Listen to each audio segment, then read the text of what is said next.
99% ወንዶች የማይናገሩት 6 ሚስጥራት። ለዚህ ቻናል አዲስ የሆናችሁ ሰዓቱ አሁን ነውና ሰብስክራይብ አድርጉ። ቪዲዮንም ላይክ በማድረግ ጀምሩ። አንደኛ፣ እንደሚፈራ። የትኛውም ወንድ ጠንካራ እንደሆነ ሊያስመስል ይችላል። በተለይ በሚወዳት ሴት ፊት በጣም ብርቱና ጀግና መስሎ ሊታይ ይችላል። ግን ደግሞ የሆነ መጥፎ ፈተናና ተግዳሮት እንዳይመጣበት ይፈራል። በተጨማሪም የሚወዳት ፍቅረኛው ወይም ሚስቱ እንዳትተወው ይፈራል። ይህንን ፍርሃቱን ግን በፍጹም አይናገርም። በተለይ በአካባቢው ላይ ያሉት ሰዎች የማይረዱት ከሆነ በፍጹም የፍርሃትና የስጋት ስሜቱን አውጥቶ አይናገርም። ይህ አይነት ስሜት በሚሰማው ጊዜ ብቻውን ማሳለፍ ይፈልጋል። ምክንያቱም ከራሱ ጋር እያወራ ወይም እያብሰለሰለ ለዚያ ጉዳይ መፍትሄ መፈለጉን ይመርጣል። እድለኛ ወንድ ግን ይህ ስሜቱን የሚያወራለት ሰው ያለው ሰው ነው። አብዛኛው ወንድ የህይወት ግዴታ ስላለበት ሁሉንም ስሜቱን ይዞ ነው ለብቻው ልቡን የሚያደማው። ወንድን የሚረዳው ሰው የለም። ሴትን ግን የሚረዳት በጣም ብዙ ሰው አለ። ሴት እንባዋ እንኳን ዋጋ አለው።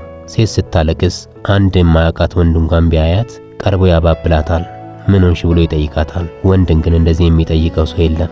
ወንድ ልጅ ስሜቱን እንኳን በግልጽ እንዲናገር አልተፈቀደለትም። ከወንድ በላይ ያለው እግዚአብሔር ብቻ ስለሆነ ወንድ ልጅ ችግሩን ሁሉ ለአምላኩ የሚናገር ነው። ለሰው ወይም ለሚወዳት ሚስቱ ወይም ለፍቅረኛው ቢናገር ትንቀዋለች ወይም በሌላ ወንድ እንደምትቀይረው ያውቃል። ስለዚህ ፍርሃቱን ሁሉ በውስጡ ይዞ የህይወትን ፈተና ብቻውን ይጋፈጣል እንጂ አውጥቶ ለማንም አይናገርም። ፈተናውን ሁሉ ብቻውን ተፈትኖ ያልፋል። ሁለተኛ፣ ከፍቅር በላይ ክብርን ይመርጣል። ለወንድ ልጅ ፍቅር ማለት ክብር ነው። አፈቅርሃለሁ የምትለው ሴት የማታከብረው ከሆነ በፍጹም የሷ ፍቅር ሙሉ በሙሉ ውሸት መሆኑን ያምናል። ሴት ልጅ አለኝ የምትለውን ዋናዬ የምትለውን ነፍሷን እንኳን አሳልፋ ብትሰጠው ክብርን ግን ካልሰጠችው ሌላው ያደረገችው መልካም ነገር በሙሉ ገደል ገባ ማለት ነው።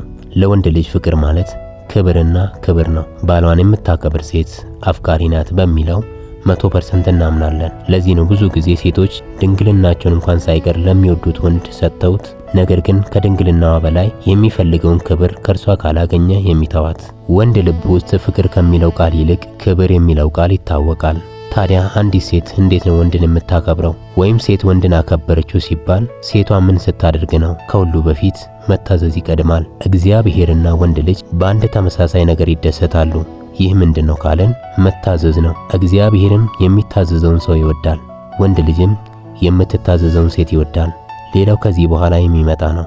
ስለዚህ ወንድ ልጅ ብዙ ጊዜ አይናገርም እንጂ ምድር ላይ እድሜ ልኩን ከፍቅር በላይ ክብርን ይፈልጋል። ሴት ልጅ ደግሞ የምታከብረውን ነው የምታፈቅረው። ስለዚህ የወንዱ ተፈጥሯዊ ፍላጎት ልክ ነው ማለት ነው። ሶስተኛ፣ ስለ ቀድሞ የፍቅር ህይወቱ ያስባል ግን አይናገርም። ይህ ግን ሁሉንም ወንድ አይመለከትም። አብዛኞቹ ወንዶች ግን ስለ ቀድሞ ፍቅረኛቸው ያስባሉ።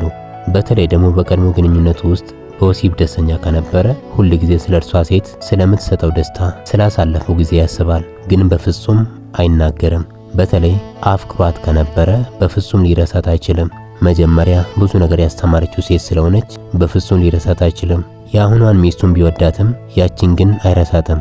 በተለይ ደግሞ ወንድ ልጅ ነፃ የምታደርገውን ሴት ስለሚወድ እና ይቺ የቀድሞ ፍቅረኛው በሁሉ ነገር ነፃነት የምትሰጠው አይነት ሴት ከነበረች፣ በአንጻሩም ደግሞ የአሁኗ ሚስቱ እንዳይንቀኝ እንዳይታዘበኝ በሚል ሐሳብ አጉል የምታካብድ ከሆነ ከዚህ የተነሳ ወንድ የቀድሞ ፍቅረኛውን በተደጋጋሚ ሊያስባትና ልትናፍቀው ትችላለች። ወንድ ልጅ አጉል ከምታካብድ ሴት ይልቅ ነፃነት ወደምትሰጠው ሴት ይሳባል። ብዙ ሴቶች የምትሽኮረመም እያንዳንዱ ነገር የምታካብድ በወንዶች ዘንድ ተፈላጊ የሆኑ ይመስላቸዋል። ግን ይሄ ስህተት ነው። ለመጀመሪያ ጊዜ እንደ ጨዋ ልትታይ ትችላለች፣ ኋላ ላይ ግን ትሰለቻለች። ይህን በአንድ ምሳሌ ልንገራችሁ። አንድ ወንድ ሃይማኖተኛ ሴት ፈልጎ አገባ። ከዚያ ልጅ ወለደ። ይህቺ ሴት ቤት ውስጥ ጎበዝ ናት፣ ልጆችን ማሳደግ ላይ በጣም ጎበዝ ናት። ነገር ግን አብዛኛውን ጊዜ የባሏን ትኩረት የምትሰርቅበትን ውበቷን መጠበቅ ችላ ትላለች። እሱ ከሷ ጋር ጊዜ ማሳለፍ ሲፈልግ እርሷ ደግሞ ቤተክርስቲያን ወይም ወደ ሃይማኖታዊ ፕሮግራሞች ትሄዳለች። ወሲብ እንኳን በተለየ መንገድ ለማድረግ ሲፈልግ እንግዳ ነገር መቀበል ስለሚከብዳት እንደ ኃጢአት በማየት የባሏን ስሜት ታበላሸዋለች። እነዚህን የመሳሰሉ ነገሮችን ታደርጋለች። ወንዱም በዚህ ምክንያት ይወጣና መስሪያ ቤት ውስጥ ከሚስቱ ያጣውን የምትሰጠውን ሴት ይተዋወቃል። በጣም የተቋቋለች የሚያምር ልብስ የለበሰች በቃ ራሷን ያልጣለች ሴት ላይ አይኑን ይጥላል። ወደ ሌሎች ሴቶች ማየት የሚጀምረው በእነዚህ አይነት መንገዶች ነው። ስለዚህ ይህ ትልቁ የወንድ ሚስጥር ነው።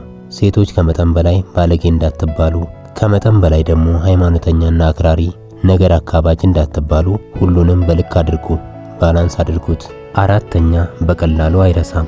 ብዙ ጊዜ የሆነባትን፣ የተበደለችውን፣ ያዘነችውን፣ ያለቀሰችውን፣ የተባለችውን በቀላሉ የማትረሳው ሴት እንደሆነች እናስባለን። ነገር ግን ወንዶችም የሆነባቸውን በፍጹም አይረሱም፣ ግን በፍጹም አይናገሩም። ምናልባት እንደ ሴት ነገሩን አካብዱትም ይሆናል እንጂ በፍጹም አይረሱትም። ሁሉንም ነገር በውስጣቸው ይዘው ይኖራሉ እንጂ በፍጹም ለማንም አይተነፍሱም። ይህም ሁሉንም ወንድ የሚወክል ነው ማለት አይደለም። ወንድነቱን የሚነካ ስድብ የተናገርሽውን እድሜ ልኩን አይረሳውም። ለምሳሌ በቀልድ መልክ እንኳን አንተም ብሎ ወንድ የሚል ቃል ከተናገርሽው መቼም ቢሆን አይረሳም። አልጋ ላይ ሰነፍ መሆኑን ነግርሽው ከሆነ መቼም ቢሆን አይረሳልሽም።